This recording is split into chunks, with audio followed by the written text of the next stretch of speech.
1998년 11월의 어느 월요일 아침이었습니다. 이재복, 그때 나이 43, 중소기업 격리부에서 일하던 평범한 가장이었습니다. 머리카락은 아직 검었고 허리도 꼿꼿했고 아침마다 구두를 닦으며 하루를 시작하는 사람이었습니다. 구두약을 문지르고 헝겊으로 닦고 마지막에 손바닥으로 한번 쓱 문질러서 윤이 나면 그제야 현관문을 열었습니다. 그게 이재복의 아침 의식이었습니다. 작고 사소한 습관이었지만 그 습관 하나가 하루를 버티는 힘이 되었습니다. 딸 하나, 아들 하나, 아내 김순옥, 전셋집 한 칸, 그것이 이재복의 전부였고 이재복에게는 그것으로 충분했습니다. 아이들이 밥을 잘 먹으면 기뻤습니다. 아내가 웃으면 하루가 다 된 것 같았습니다.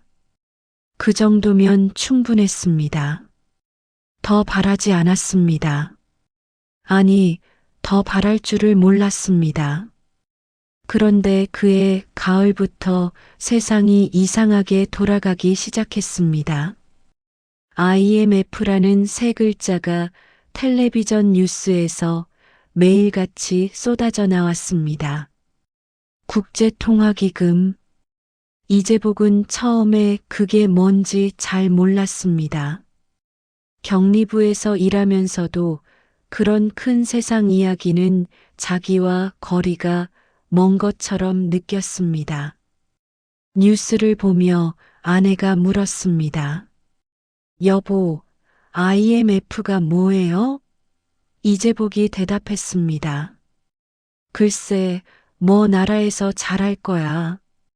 그게 전부였습니다. 그런데 어느 날 출근해 보니 옆자리 오과장이 짐을 싸고 있었습니다. 서랍 속 사진들을 꺼내고 머그컵을 종이에 싸고 볼펜 몇 자루를 가방에 넣었습니다. 이재복이 물었습니다.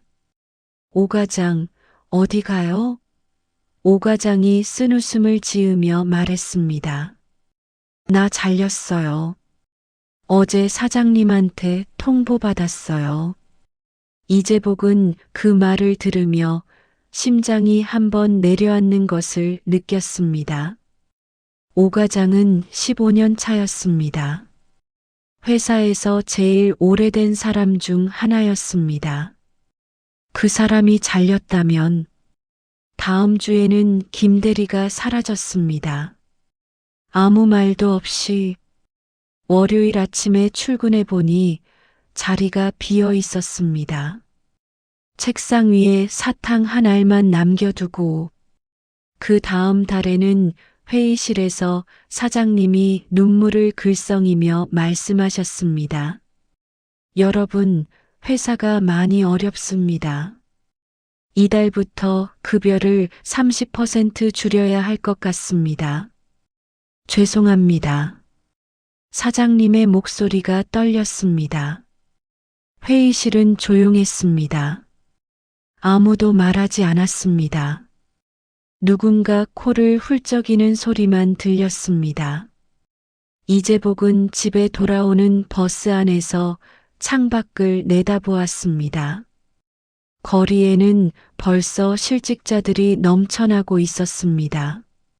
공원 벤치에 양복을 입은 채 멍하니 앉아 있는 사람들, 취업 게시판 앞에서 한참을 서 있다가 발걸음을 돌리는 사람들, 신문 가판대 앞에서 일자리 광고를 들여다보는 사람들, 그들 모두가 한때는 이재복처럼 아침마다 구두를 닦으며 출근하던 사람들이었을 것입니다. 버스가 멈추고 또 달리고 멈추고 또 달리는 동안 이재복은 계속 창밖을 바라보았습니다. 무거운 마음이었습니다. 이재복은 그날 밤 잠을 이루지 못했습니다.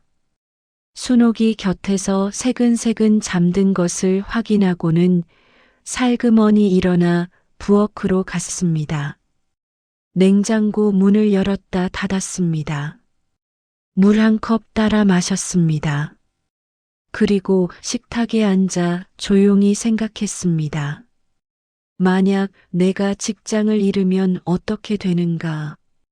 순옥이는 어떻게 되는가? 아이들은 어떻게 되는가? 딸아이는 이제 막 초등학교에 들어갔습니다. 아들은 유치원생이었습니다. 전셋집 계약은 내년에 만료됩니다. 아내는 전업주부였습니다. 통장에는 2달치 생활비 정도가 있었습니다. 이재복은 식탁 위에 손을 올려놓고 그것을 바라보았습니다. 두 손이 거칠었습니다. 격리부에서 일하면서도 손은 늘 거칠었습니다. 어릴 때부터 일을 많이 해서였습니다. 고등학교 때부터 아르바이트를 했고 대학은 포기하고 바로 취직했습니다. 이 손으로 지금까지 버텨왔습니다. 이 손이 쉬면 안 됩니다. 이 손이 멈추면 모든 게 멈춥니다. 그날 밤 이재복은 결심했습니다. 아무에게도 말하지 않을 결심을, 순옥이한테도. 혼자서 조용히 무언가를 준비해야겠다는 결심을. 말하면 걱정만 시킬 뿐입니다.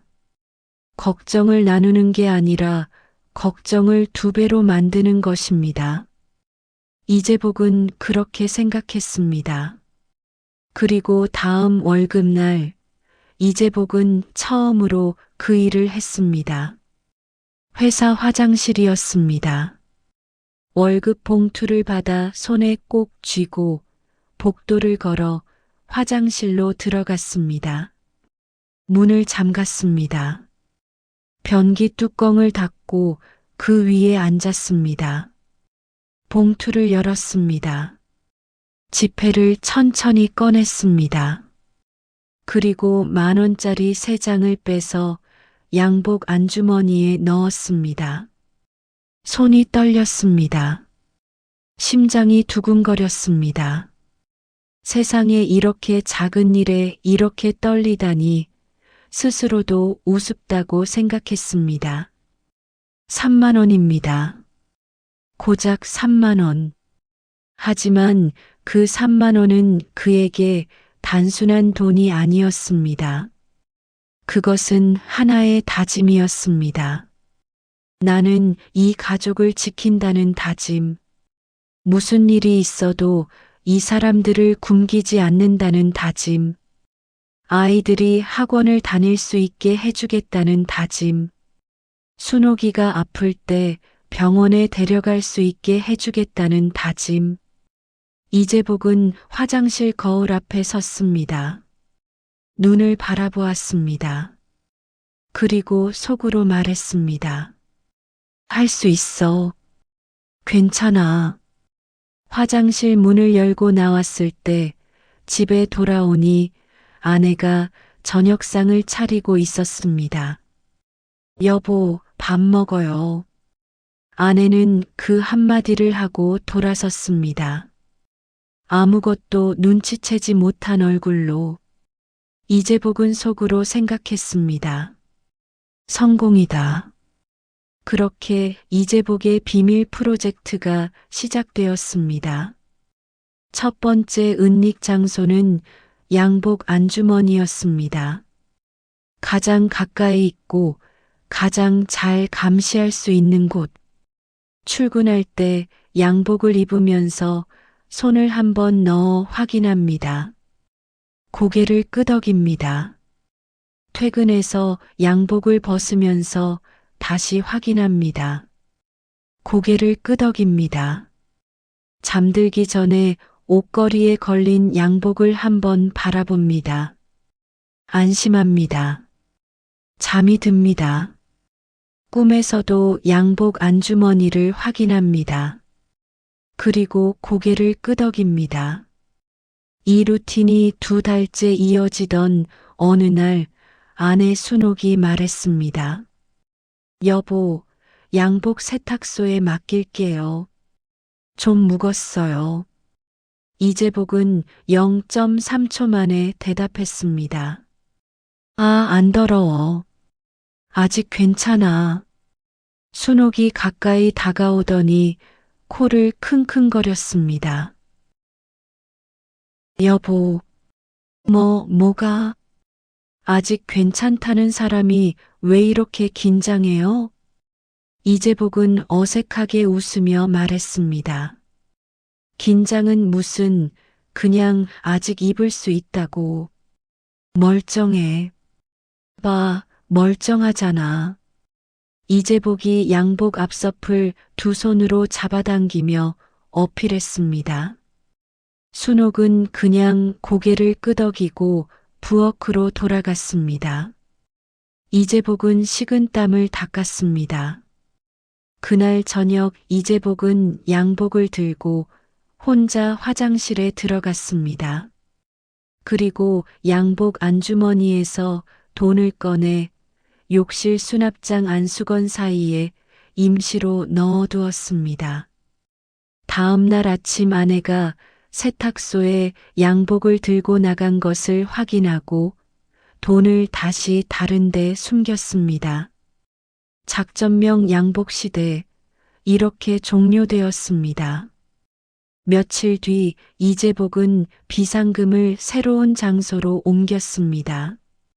2번째 장소는 책장 위 칸에 꽂혀 있는 성경책이었습니다. 아내가 성경책을 꺼내는 일은 거의 없었습니다.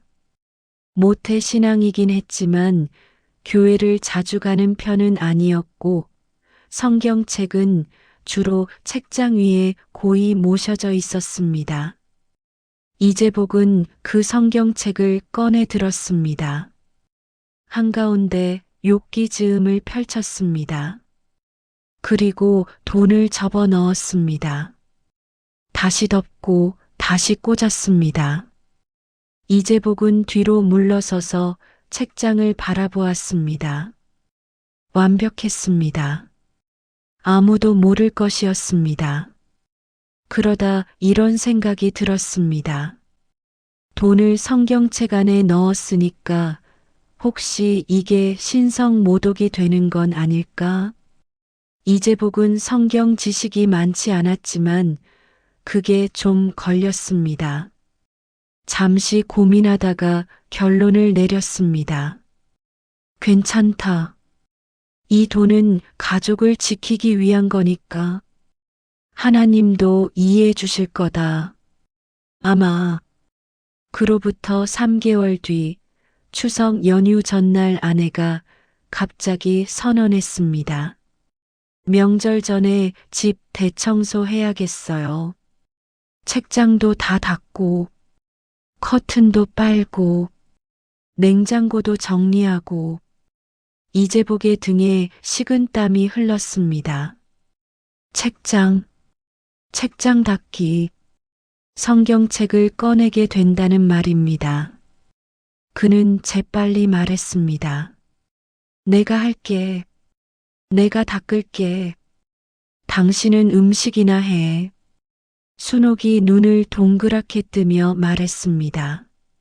어머, 웬일이에요? 청소를 다 하겠다고? 우리 결혼하고 당신이 청소한 게 몇 번이나 돼요? 그냥 내가 하고 싶어서. 명절이잖아. 내가 해야지. 진짜요? 화장실도요? 이재복은 잠깐 멈칫했습니다. 화장실은 생각 못했습니다. 화장실도 다 할게. 순옥이 신기하다는 듯 바라보다가 고개를 끄덕이고 부엌으로 갔습니다. 이재복은 책장 앞으로 달려갔습니다. 성경책을 꺼냈습니다. 돈을 빼서 바지 주머니에 넣었습니다. 그리고 행주를 들고 책장을 열심히 닦기 시작했습니다. 그날 이재복은 집에서 처음으로 책장을 닦았습니다. 그것도 아주 깨끗하게 책 한 권 한 권 꺼내서 먼지를 털고 다시 꽂았습니다. 화장실도 닦았습니다. 처음에는 어떻게 해야 할지 몰라서 변기소를 이리저리 갖다 댔습니다. 순옥이 옆을 지나가다가 말했습니다. 여보, 그렇게 하는 게 아니에요. 그리고 잠깐 도와주었습니다. 아내가 저녁을 먹으면서 말했습니다. 여보, 오늘 책장 왜 닦았어요? 이재복이 태연하게 대답했습니다. 그냥 집이 좀 깨끗해야 할 것 같아서. 명절이니까. 아까 책장 닦으면서 책 다 꺼냈죠? 응. 성경책도요? 이재복은 젓가락질을 멈추지 않으며 말했습니다. 응, 성경책도. 근데 성경책이 왜 위에 있어요? 원래 가운데 있었는데. 이재복은 밥을 크게 한 숟가락 떠넣으며 말했습니다. 그냥 그게 더 보기 좋을 것 같아서. 성경책은 제일 높은 데 있어야 하는 거 아닌가. 뭔가 그런 생각이 들어서. 순옥은 잠시 이재복을 바라보다가 다시 밥을 먹었습니다. 더 묻지 않았습니다. 이재복은 속으로 생각했습니다. 위기 모면, 성공, 그리고 화장실 청소까지 했으니 오늘은 솔직히 좀 억울하다. 그 뒤로 이재복은 돈을 세 번째 장소로 옮겼습니다. 이번에는 아주 획기적인 발상을 했습니다. 김치통 바닥이었습니다. 생각해보면 천재적인 아이디어였습니다. 아내가 김치를 꺼낼 때는 위에서 집어쓰지 통을 다 비우는 일은 거의 없습니다. 그리고 김치 냉장고 안에 있는 김치통을 누가 일부러 바닥까지 들여다보겠습니까? 이재복은 돈을 비닐봉지에 꼼꼼히 싸서 테이프로 밀봉했습니다. 그리고 김치통 맨 아래에 넣었습니다. 김치를 다시 채웠습니다. 뚜껑을 닫았습니다. 냉장고 문을 닫았습니다. 이재복은 냉장고 앞에 서서 흡족하게 고개를 끄덕였습니다. 이번에는 진짜 완벽하다. 그리고 이 방법은 무려 6년간 성공적으로 유지되었습니다. 6년. 짧지 않은 세월이었습니다. 그 6년 동안 세상도 조금씩 변했고 이재복의 집안도 조금씩 변했습니다. 직장은 다행히 살아남았습니다. 동료들이 하나둘 잘리고 급여가 줄었다가 조금씩 회복되었습니다. 이재복은 그 자리를 지켰습니다. 묵묵히 조용히 매일 아침 구두를 닦으며 비상금도 조금씩 불어났습니다. 3만 원에서 5만 원으로, 5만 원에서 10만 원으로 달마다 조금씩. 아이들은 자랐습니다. 딸아이는 중학생이 되었고 아들은 초등학교에 들어갔습니다. 전셋집은 조금 더 넓은 곳으로 옮겼습니다. 아파트 2층. 엘리베이터가 없었지만 이재복은 개의치 않았습니다. 계단을 오르내리면 운동이 됩니다. 하지만 이재복의 비밀 프로젝트는 멈추지 않았습니다. 왜냐하면 이재복은 이미 알고 있었기 때문입니다. 세상이 언제 또 어떻게 변할지 아무도 모른다는 것을. IMF가 한 번 왔으면 또 올 수 있다는 것을. 그리고 그때 자기 가족만큼은 지켜야 한다는 것을. 이재복은 그것을 몸으로 배웠습니다. 그런데 6년이 지난 어느 봄날 뜻밖의 위기가 찾아왔습니다. 김치 냉장고가 고장난 것입니다. 이재복이 퇴근해서 들어오니 아내가 걱정스러운 얼굴로 말했습니다. 여보, 김치 냉장고가 이상해요. 냉기가 안 나와요. 김치가 다 쉬어버리는 거 아닐지. 이재복의 얼굴이 하얗게 질렸습니다. 하지만 그는 최대한 태연한 척 물었습니다. 아, 그래. 술이 맡겼어? 내일 기사 온대요.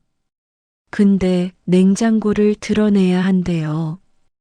벽에 붙어 있어서. 드러낸다. 냉장고를 드러낸다. 그러면 통들을 다 꺼내야 한다. 통들을 다 꺼내면 이재복은 그날 밤 잠을 설쳤습니다. 수리기사가 냉장고를 드러내면 어떻게 되는가? 통을 다 꺼내면 어떻게 되는가? 바닥까지 들여다보면 어떻게 되는가? 아내가 옆에서 보고 있으면 어떻게 되는가? 시나리오를 몇 가지 생각해 보았습니다. 첫 번째 시나리오. 수리기사가 냉장고를 드러내기 전에 자신이 먼저 김치통을 다 꺼낸다. 그리고 슬쩍 돈을 빼놓는다. 가능한 시나리오입니다. 두 번째 시나리오. 수리기사가 오기 전에 반차를 내고 집에 있는다. 그리고 작업을 직접 감독한다. 역시 가능합니다. 이재복은 두 번째 시나리오를 선택하기로 했습니다. 다음 날 이른 아침, 이재복은 일부러 반차를 냈습니다. 배가 아프다고 했습니다. 수리기사가 오기 전에 집에 있어야 했습니다. 아내가 말했습니다. 배가 아프면 병원 가요. 이재복이 말했습니다. 아니, 괜찮아. 좀 쉬면 나아. 집에 있을게. 아내가 의심스러운 눈으로 바라봤지만 더 말하지 않았습니다. 수리기사가 왔습니다. 연장통을 들고 들어온 젊은 청년이었습니다. 20대 초반쯤 되어 보였습니다. 냉장고 한번 드러내 봐야 할 것 같은데요. 뒷면 확인해야 해서요. 이재복이 달려들었습니다. 아, 제가 들게요. 제가 할 수 있어요. 수리기사가 이재복을 아래 위로 훑어봤습니다. 어르신, 이거 150kg입니다. 괜찮아요. 나 아직 힘 있어요. 젊었을 때 운동 많이 했거든요. 이재복은 냉장고 옆에 손을 댔습니다. 힘을 주었습니다. 냉장고는 꼼짝도 하지 않았습니다. 이재복은 더 힘을 주었습니다. 허리에서 뭔가 삐걱하는 느낌이 났습니다. 수리기사가 조심스럽게 말했습니다. 어르신, 제가 할게요. 혼자도 할 수 있거든요. 뒤로 물러나 계세요. 이재복은 할 수 없이 물러났습니다. 그러면서 눈을 크게 뜨고 지켜봤습니다. 혹시라도 김치통이 쏟아지거나 하면 자신이 막아야 했습니다. 수리기사가 뭔가를 꺼내 냉장고 옆에 끼우고 천천히 앞으로 당겼습니다. 냉장고가 끌려 나왔습니다. 뒤쪽을 살펴보고 뭔가를 조이고 가스를 충전하고 다시 밀어 넣었습니다. 통은 건드리지 않았습니다. 다 됐습니다. 이제 잘 작동할 거예요. 수리기사가 돌아갔습니다. 이재복은 그 자리에서 한참 동안 가슴을 쓸어내렸습니다. 아내가 옆에서 물었습니다. 여보, 왜 이렇게 긴장한 얼굴이에요? 배 아프다고 하지 않았어요? 아, 아니야. 그냥 냉장고 걱정돼서. 냉장고가 다 고쳐졌는데 왜요? 이재복이 어색하게 웃었습니다. 그냥 오래된 거잖아. 잘 됐으면 해서. 김치가 소중하잖아. 김치가 다 쉬어버리면 어떡해. 순옥이 그를 잠시 바라보다가 고개를 끄덕이고 부엌으로 들어갔습니다. 그날 저녁 이재복은 김치통 바닥에서 돈을 꺼내 다른 곳으로 옮겼습니다. 더 이상 김치통은 안전하지 않다고 판단했습니다. 냉장고는 언제 또 고장날지 모릅니다. 이재복은 비밀 장부에 적었습니다. 냉장고 고장 사건, 반차 사용, 심장마비 올 뻔, 무사히 넘김. 네 번째 장소는 겨울 점퍼 안감이었습니다. 겨울에만 꺼내 입는 점퍼. 안감이 두툼해서 돈을 넣어도 표가 나지 않았습니다. 그리고 봄부터 가을까지는 옷장 맨 구석에 걸려 있으니 아무도 건드리지 않을 것이었습니다. 이재복은 점퍼 안감의 실밥을 조심스럽게 뜯었습니다. 지폐를 넣었습니다. 바늘과 실로 다시 꿰맸습니다. 삐뚤빼뚤하게 꿰맸지만 어차피 안감이니 괜찮았습니다. 이재복은 이것이 역대 최고의 은닉 장소라고 확신했습니다. 그런데 그해 추석 명절에 며느리가 왔습니다. 아들이 대학을 졸업하고 직장을 잡고 결혼을 했습니다. 며느리는 밝고 싹싹한 사람이었습니다. 집에 오면 항상 이것저것 도와주려 했습니다. 설거지도 하고 청소도 하고 빨래도 개어주려 했습니다. 이재복과 순옥은 그런 며느리가 마음에 들었습니다.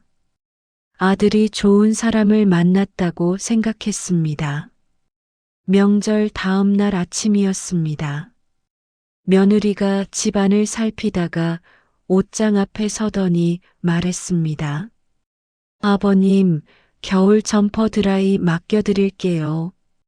명절 끝나고 맡기면 더 저렴하거든요. 제가 내려가는 길에 맡기고 갈게요. 이재복이 번개같이 일어섰습니다. 허리가 아프다고 했던 게 거짓말처럼 빠른 속도로. 소파에서 일어나는데 평소엔 3초가 걸렸는데 이날은 0.5초 만에 일어났습니다. 아, 됐어. 나 그 점퍼 아직 입어.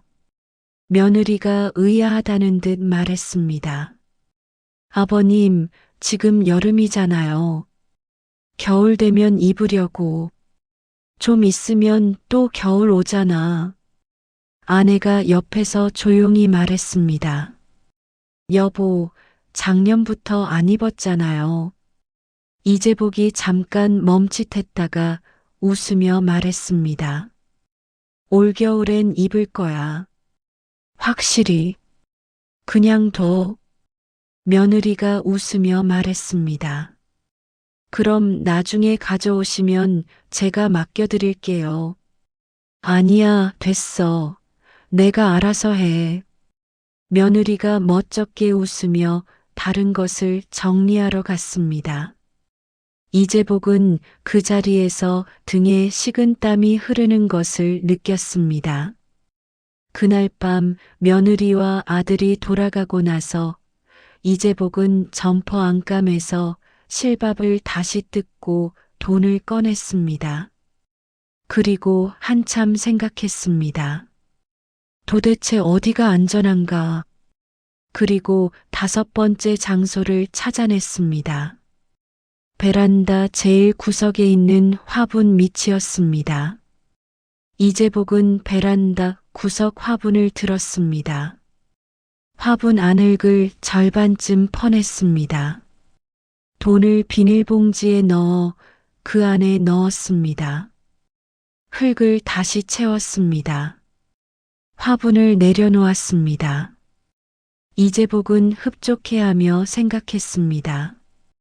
이번에는 완벽하다. 누가 화분 밑까지 파보겠냐.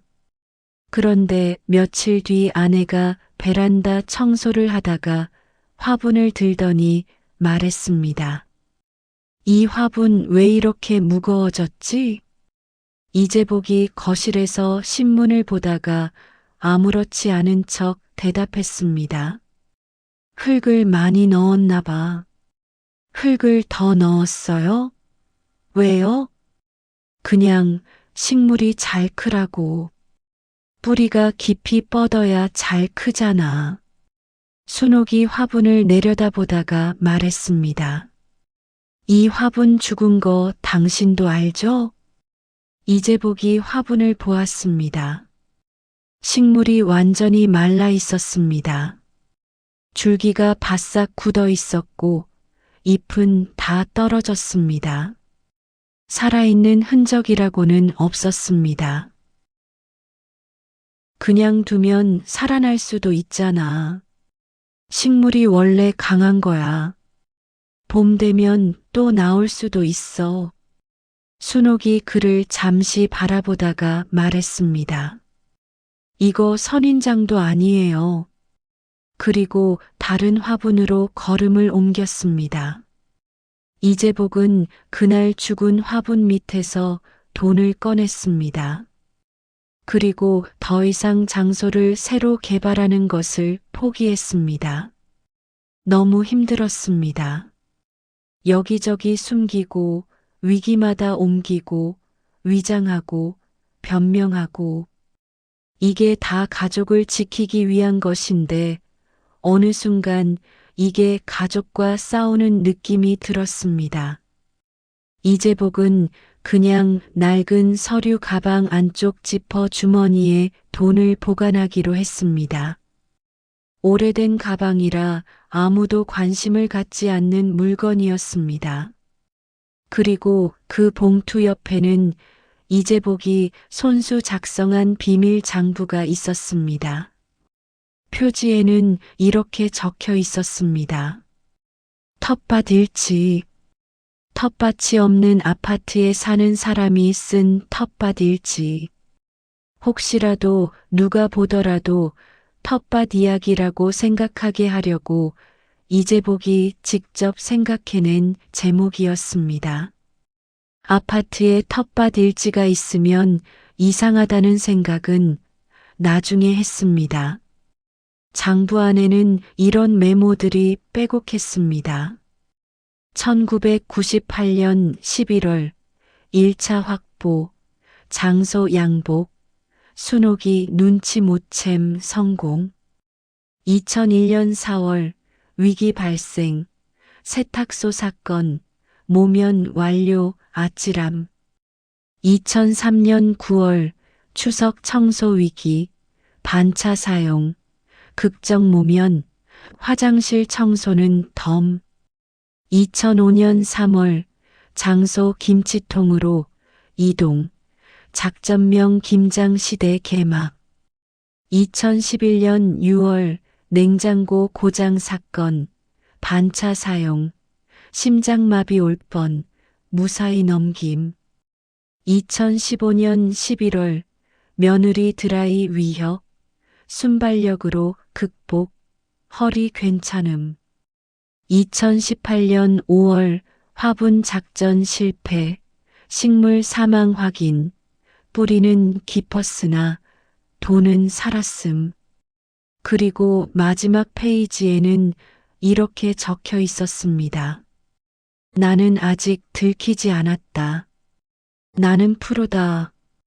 총액 1,900만 원. 이재복은 그 숫자를 볼 때마다 가슴이 뿌듯했습니다. 20년이었습니다. 20년 동안 매달 조금씩 누구에게도 말하지 않고 혼자서, 때로는 본인도 힘들 때 이 돈에 손을 대고 싶었습니다.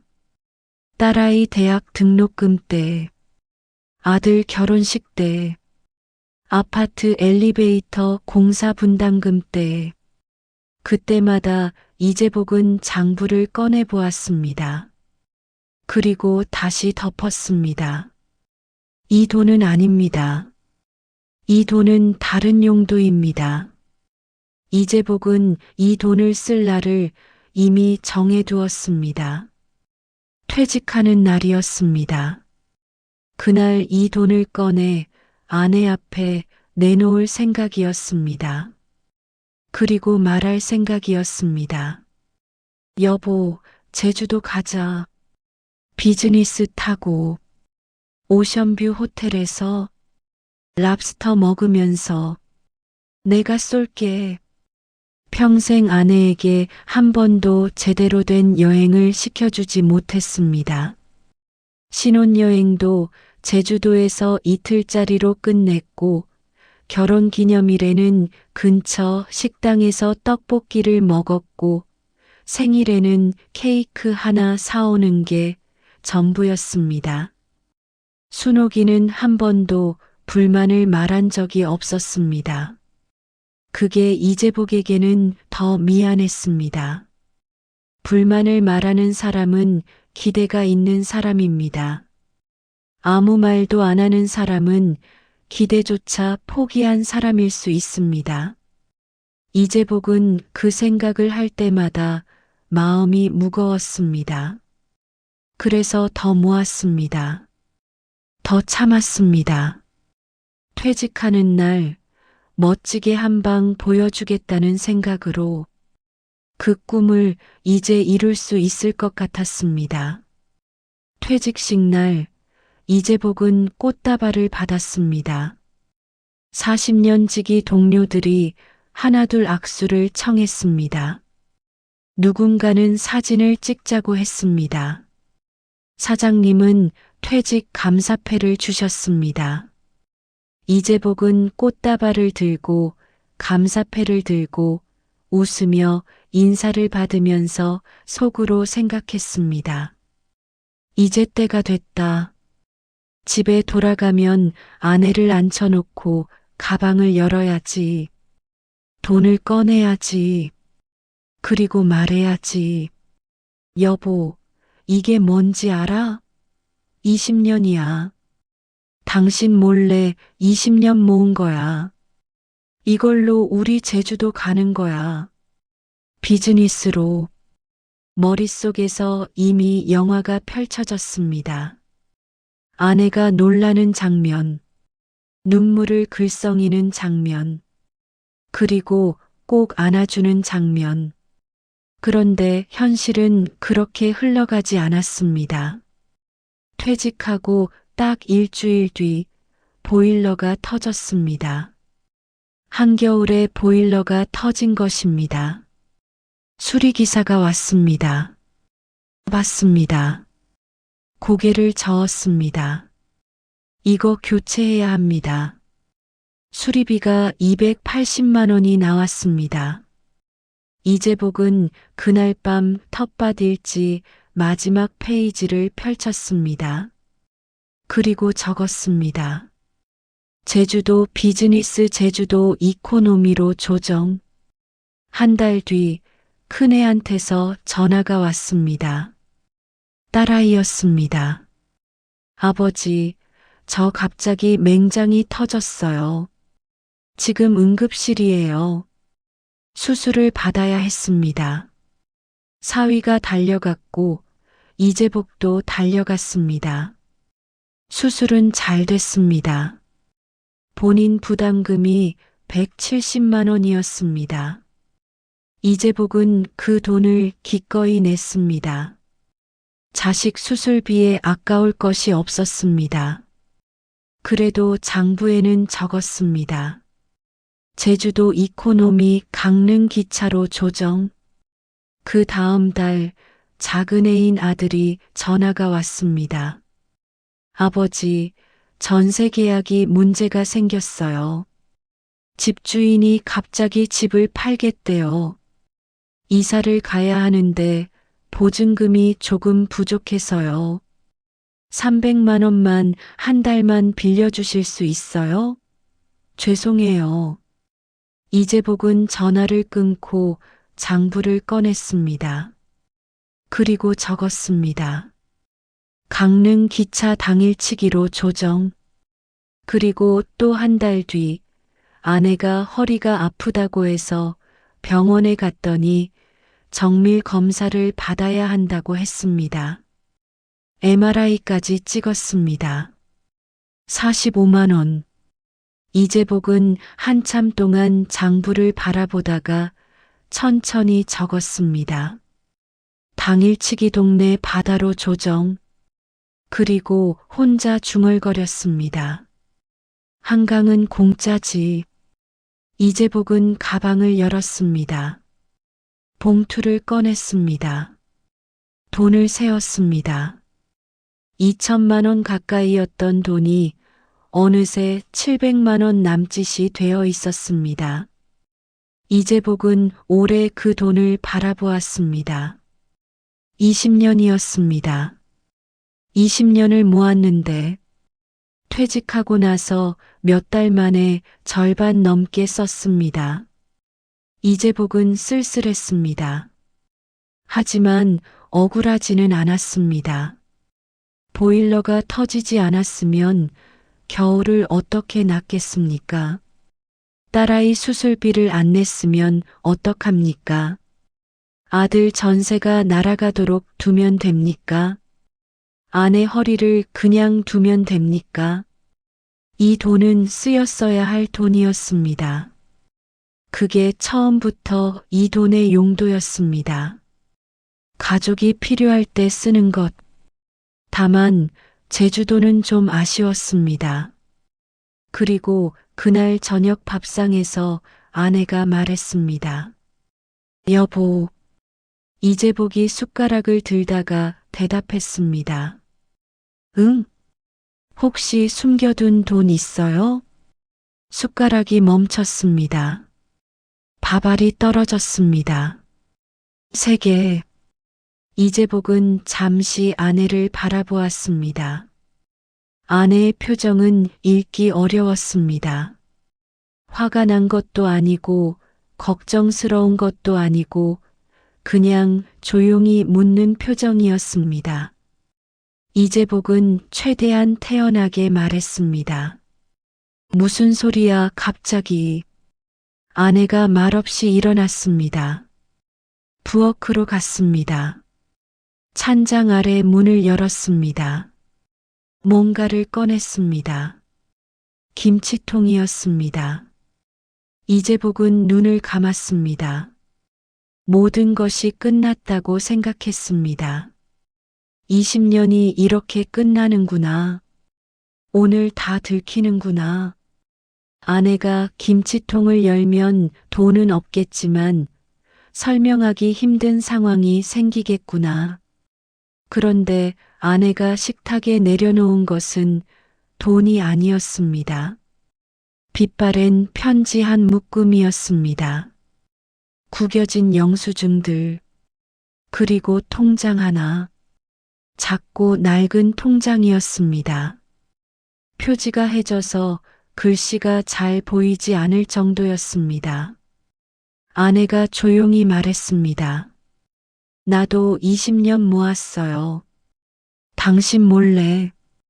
이재복은 말을 잃었습니다. 뭐라고? 여기. 봐요. 이재복은 떨리는 손으로 통장을 집어들었습니다. 표지를 열었습니다. 첫 번째 페이지 맨 위에 첫 입금 내역이 있었습니다. 날짜가 보였습니다. 1998년 11월. 이재복이 처음으로 화장실에서 3만 원을 뺐던 그 달이었습니다. 같은 달이었습니다. 이재복은 한참 동안 그 날짜를 바라보았습니다. 뭔가 목이 메어오는 것 같았습니다. 눈앞이 조금 흐릿해졌습니다. 그는 겨우 한마디 했습니다. 왜? 아내가 조용히 말했습니다. 그때 당신 많이 힘들어 보였잖아요. IMF 때 매일 밤 잠을 못 자고 밥도 제대로 못 먹고 퇴근하면 소파에 앉아서 천장만 바라보고 나한테 아무 말도 안 하고 혹시 당신 아플까봐 혹시 일자리 잃으면 어떡하나 그래서 나도 조금씩 모았어요. 당신한테 말하면 더 짐이 될 것 같아서 당신이 알면 그냥 써버리라고 할 것 같아서 이재복은 한동안 말을 하지 못했습니다. 아내가 조용히 덧붙였습니다. 근데요, 여보.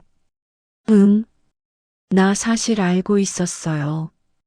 이재복이 고개를 들었습니다. 뭘? 당신 비상금요.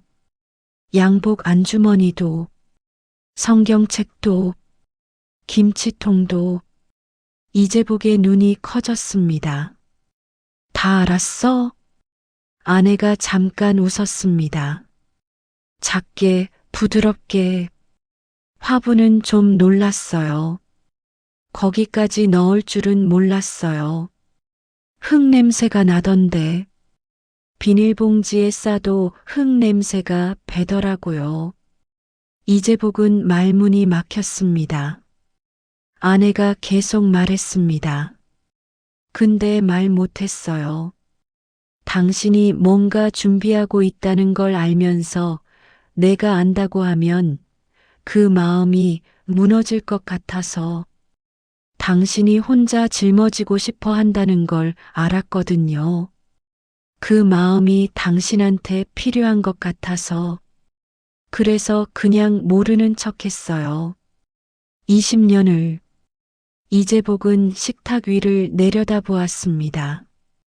아내의 통장, 편지 묶음, 영수증들. 그는 편지 묶음을 집어들었습니다. 고무줄로 묶여 있었습니다. 고무줄이 오래되어 딱딱하게 굳어 있었습니다. 이재복은 조심스럽게 고무줄을 벗겼습니다. 가장 위에 있는 편지를 펼쳤습니다. 아내의 글씨였습니다.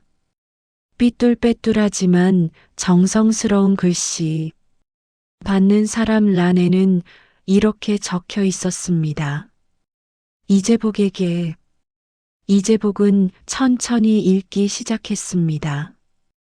여보, 오늘 당신 얼굴이 많이 피곤해 보였어요. 괜찮아요? 나한테 말 못하는 거 있어요? 말해도 괜찮아요. 나 든든하거든요. 당신이 생각하는 것보다 훨씬 더 든든하거든요. 당신이 힘들면 나한테 말해요. 같이 힘들어도 되거든요. 혼자 힘든 거랑 둘이 힘든 거는 달라요. 알죠? 이재복은 다음 편지를 펼쳤습니다. 날짜가 몇 년 뒤였습니다. 여보, 애들 학원비 때문에 걱정하지 마요. 나 방법 생각해뒀어요. 당신 혼자 다 짊어지려 하지 않아도 돼요. 나도 여기 있잖아요. 우리 둘이잖아요. 또 다음 편지. 날짜가 또 몇 년 뒤였습니다. 여보, 요즘 많이 힘들죠? 표는 안 내는데 다 알아요. 퇴근하고 들어올 때 어깨가 처져 있는 거, 밥 먹을 때 말이 없는 거, 혼자 베란다에 나가 있는 거, 다 알아요. 근데 말은 안 했어요. 당신이 말하고 싶을 때 말할 수 있도록 기다릴게요. 항상. 마지막 편지. 날짜는 오래되지 않았습니다. 몇 년 전이었습니다. 여보, 우리 늙어서도 같이 바다 한번 가요. 거창한 거 말고 그냥 작은 바다, 백반 한 그릇 먹고 파도 소리 들으면서 그걸로 충분해요. 나는요, 당신이랑 같이 있으면 어디든 괜찮아요. 이재복은 편지를 내려놓았습니다. 그리고 고개를 숙였습니다. 어깨가 흔들렸습니다. 60평생 아내 앞에서 운 것이 손에 꼽을 정도였습니다. 아버지 돌아가셨을 때, 아들이 태어났을 때, 그 두 번이 전부였습니다. 그런데 그날은 그러지 못했습니다. 이재복은 고개를 숙인 채 오래 있었습니다. 아내가 조용히 말했습니다. 붙이려다가 매번 못 붙였어요. 당신이 괜한 걱정을 할 것 같아서, 받으면 또 혼자 끙끙 앓을 것 같아서, 아니면 내가 너무 약한 사람처럼 보일 것 같아서, 그래서 그냥 쓰고 넣어뒀어요. 김치통 안에. 이재복이 고개를 들었습니다. 김치통에 편지를 왜? 아내가 말했습니다. 당신 거기 돈 넣어놨잖아요. 그래서 나도 거기 넣었어요. 같은 곳에. 이재복은 잠시 멍하게 아내를 바라보았습니다. 같은 곳에. 두 사람은 같은 김치통 안에 각자의 것을 넣어두고 있었습니다. 한 사람은 돈을, 한 사람은 편지를. 그것도 20년 동안. 이재복은 다시 고개를 숙였습니다. 아내가 일어나더니 부엌으로 갔습니다. 그리고 따뜻한 보리차 두 잔을 들고 돌아왔습니다. 이재복 앞에 한 잔을 내려놓고 건너편에 앉았습니다. 두 사람은 한참 동안 말이 없었습니다. 그 침묵은 어색하지 않았습니다. 50년 가까이 함께 살아온 두 사람 사이의 침묵은 가끔 말보다 더 많은 것을 담습니다. 설명하지 않아도 아는 것들, 말하지 않아도 느끼는 것들, 그런 것들이 보리차 향기와 함께 방 안에 가득 찼습니다. 이재복이 먼저 웃었습니다. 작게, 그리고 어색하게. 눈이 아직 빨간 채로. 아내도 웃었습니다. 그러다 이재복이 눈물을 닦으며 물었습니다. 얼마 모았어? 아내가 대답했습니다. 1300. 이재복이 코를 훌쩍이며 말했습니다. 나 700 남았어. 둘이 합치면 2천만 원이었습니다. 처음 이재복이 마음속으로 목표했던 금액이었습니다. 아내가 말했습니다. 제주도 가요. 이재복이 말했습니다. 비즈니스는 좀 비싸. 아내가 웃으며 말했습니다. 이코노미로도 돼요. 이재복이 말했습니다. 호텔은, 펜션도 괜찮아요. 랍스터는. 아내가 웃었습니다. 우리 회 좋아하잖아요. 동네 횟집 가요. 이재복이 한참 아내를 바라보다가 말했습니다. 편지에 썼잖아. 작은 바다도 된다고. 백반도 된다고. 아내가 고개를 끄덕였습니다. 그때도 진심이었어요. 지금도요. 이재복이 조용히 말했습니다. 동네 바다 가자. 아내가 웃으며 말했습니다. 언제요? 이번 주 토요일. 버스 타고요? 응. 아내가 잠깐 생각하더니 말했습니다. 백반은 내가 쏠게요. 이재복이 웃었습니다. 아니야, 내가 쏠게. 당신 돈 없잖아요. 있어. 700. 아내가 피식 웃으며 말했습니다. 그럼 반반. 이재복이 말했습니다. 그래.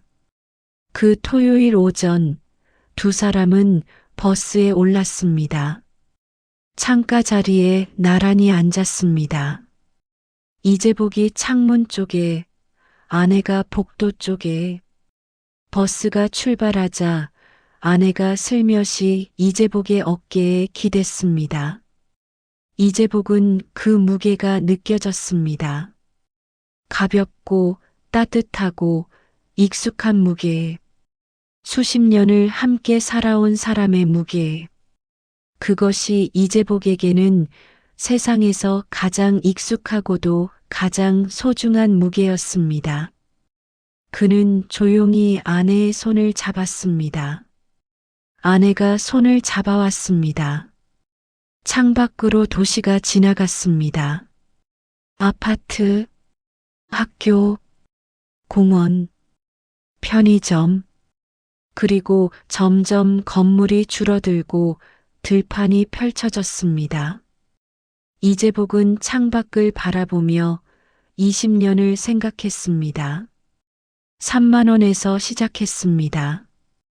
화장실에서 떨리는 손으로 그 3만 원이 쌓이고 쌓였습니다. 들킬 뻔했던 순간이 수없이 있었습니다. 식은땀을 흘렸던 날도 많았습니다. 반차를 낸 날도 있었고, 화장실 청소를 한 날도 있었고, 죽은 화분 앞에서 우기기도 했습니다. 아무도 몰라야 한다고 생각했습니다. 그런데 아내는 처음부터 알고 있었습니다.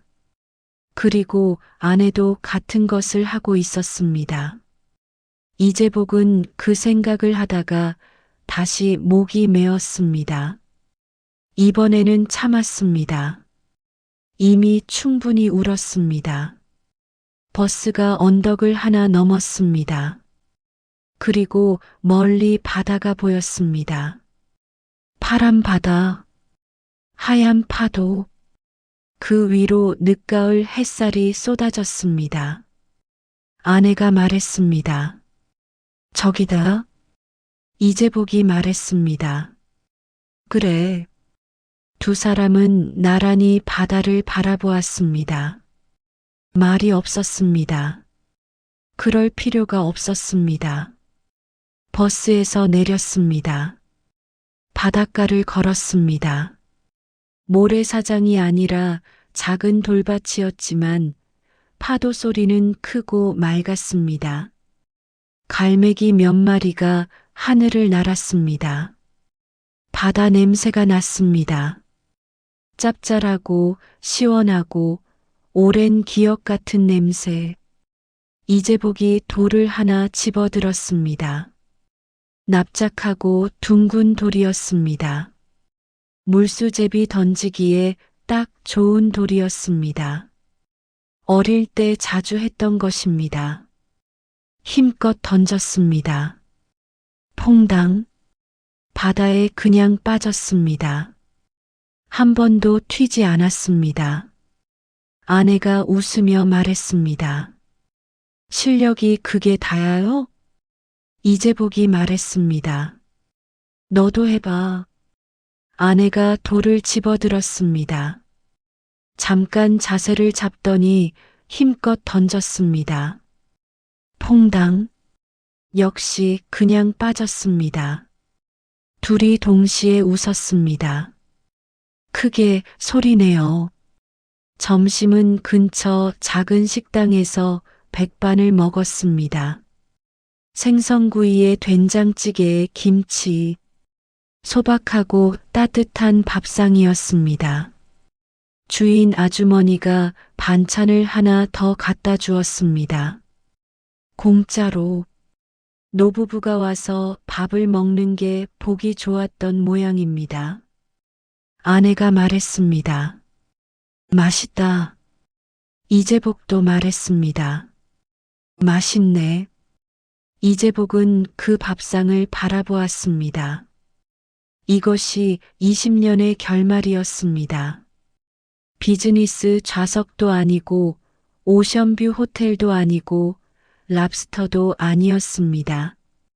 그냥 동네 버스 타고 와서 먹는 생선구이 백반, 반찬 하나 서비스로 받으면서 그런데 이상하게 충분했습니다.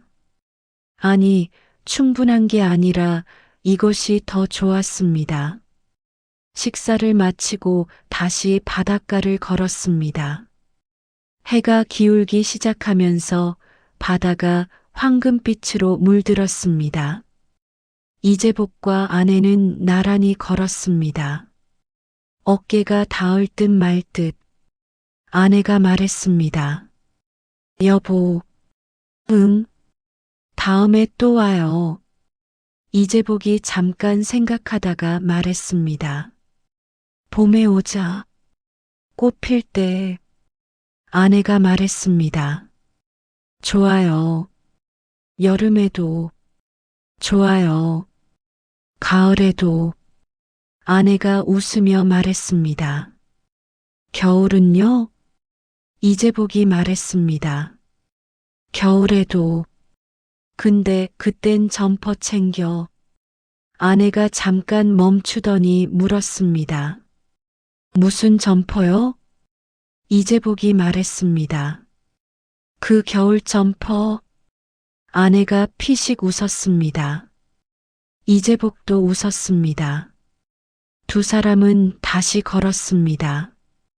파도 소리가 계속 들렸습니다. 밀려왔다가 물러나고 물러났다가 다시 밀려오는 파도. 이재복은 그 소리가 좋았습니다. 아무것도 잃지 않는 소리. 언제나 돌아오는 소리. 저 멀리 작은 섬이 하나 있었습니다. 이재복은 그 섬을 바라보다가 생각했습니다. 20년이라는 시간. 그 시간 동안 자신이 지키고 싶었던 것이 무엇이었는지 이제는 알 것 같았습니다. 돈이 아니었습니다. 이 사람이었습니다. 이 파도 소리를 함께 듣는 이 사람. 돌밭에서 물수제비 던지다 같이 웃는 이 사람. 백반 한 그릇에 맛있다고 말하는 이 사람. 20년 동안 편지를 쓰고 붙이지 못한 이 사람. 그리고 그 사람도 자신을 지키고 싶었던 것입니다. 이재복이 말했습니다. 순호가. 오랜만에 이름을 불렀습니다. 평소에는 여보, 당신, 야 이런 말로 불렀는데 아내가 말했습니다. 왜요? 이재복이 말했습니다. 고마워. 아내가 잠깐 이재복을 바라보더니 말했습니다. 내가 더 고마워요. 뭐가? 20년 동안 나 몰래 걱정해줘서. 이재복이 말했습니다. 당신도 나 몰래 걱정했잖아. 아내가 말했습니다. 우리 둘 다 바보네. 이재복이 말했습니다. 그러게. 두 사람은 다시 침묵 속에 걸었습니다. 말이 필요하지 않은 침묵. 그냥 옆에 있는 것으로 충분한 침묵. 버스를 타고 집으로 돌아오는 길에 아내가 이재복의 어깨에 기댔습니다. 금방 잠이 들었습니다. 이재복은 잠든 아내의 얼굴을 바라보았습니다. 주름이 늘었습니다. 머리카락도 많이 휘었습니다. 하지만 그 얼굴은 이재복이 43 그의 겨울, 식탁에서 새근새근 잠든 얼굴과 같은 얼굴이었습니다. 같은 사람이었습니다. 20년이 지나도 같은 사람. 이재복은 창밖을 바라보았습니다. 저녁 노을이 지고 있었습니다. 붉고 따뜻한 노을. 이재복은 조용히 생각했습니다. 우리는 서로를 속인 게 아니었습니다. 서로가 무너지지 않도록 20년을 버텨온 것이었습니다. 서로가 아플까봐 걱정하느라 말하지 못한 것들이 쌓이고 쌓였습니다. 그리고 그 말하지 못한 것들은 결국 돈이 되고 편지가 되고 오늘 이 버스 창가 자리가 되었습니다. 그것으로 충분했습니다. 아니, 그것이 전부였습니다. 집에 도착해서 현관에 들어서며 아내가 말했습니다. 밥 먹어요. 이재복이 웃으며 말했습니다. 응. 이재복은 신발을 벗으며 생각했습니다. 이 한마디가 20년 동안 자신이 지키고 싶었던 것이었습니다. 저녁 밥상 앞에 마주 앉는 것. 밥 먹어요, 응. 그 작고 당연하고 소중한 것들. 이재복은 그날 저녁 밥을 맛있게 먹었습니다. 아내도 밥을 맛있게 먹었습니다. 그것으로 충분했습니다. 그것이 전부였습니다. 그것이 20년의 진짜 이유였습니다. 여러분, 오늘 이재복과 순옥의 이야기 어떠셨나요? 거창한 것이 없었습니다. 비즈니스 좌석도 오션뷰 호텔도 랍스터도 없었습니다. 동네 버스에 백반 한 그릇, 돌밭 바닷가, 못 던지는 물수제비, 공짜 반찬 하나. 그것이 20년의 결말이었습니다. 하지만 그것이 더 아름다웠습니다. 왜냐하면 그 안에 20년의 마음이 있었으니까요. 말하지 못한 걱정, 말하지 못한 고마움, 말하지 못한 사랑이 그 작은 바닷가에 다 있었으니까요. 생각해보면 우리 주변에도 이런 사람들이 많습니다. 말은 안 해도 늘 걱정해주는 사람, 표는 안 나도 늘 옆에 있는 사람, 가장 가까이 있어서 오히려 고맙다는 말을 못하는 사람, 오늘 그 사람에게 밥 먹었어요 라는 말 한마디 건네보시는 건 어떨까요? 아니면 그냥 전화 한 번, 문자 한 줄, 그 작은 것들이 어쩌면 20년의 비상금보다 더 따뜻할지도 모릅니다. 이재복과 순옥처럼 우리 모두는 누군가를 위해 무언가를 몰래 준비하며 살아가고 있는지도 모릅니다. 말하지 못한 채로, 붙이지 못한 채로, 그리고 그것이 사랑의 모습인지도 모릅니다. 오늘 이 이야기가 마음에 남으셨다면 따뜻한 댓글 하나 남겨주세요. 여러분의 이야기도 정말 듣고 싶습니다. 혹시 이런 경험 있으셨나요? 오래 숨겨온 것이 있으셨나요? 말하지 못했던 마음이 있으셨나요? 아니면 지금 옆에 있는 사람에게 하고 싶은 말이 있으신가요? 댓글로 나눠주시면 이 공간이 더 따뜻해질 것 같습니다. 그리고 이런 이야기를 앞으로도 계속 함께 나누고 싶으시다면 구독과 좋아요 부탁드립니다. 여러분의 구독과 좋아요가 이재복과 순옥 같은 이야기를 더 많이 더 오래 들려드릴 수 있는 힘이 됩니다. 벨도 눌러주시면 새로운 이야기가 올라올 때마다 가장 먼저 만나실 수 있습니다. 오늘도 끝까지 들어주셔서 진심으로 감사합니다. 여러분 곁에 있는 소중한 사람에게 오늘 꼭 한마디 건네주세요. 따뜻한 하루 되세요.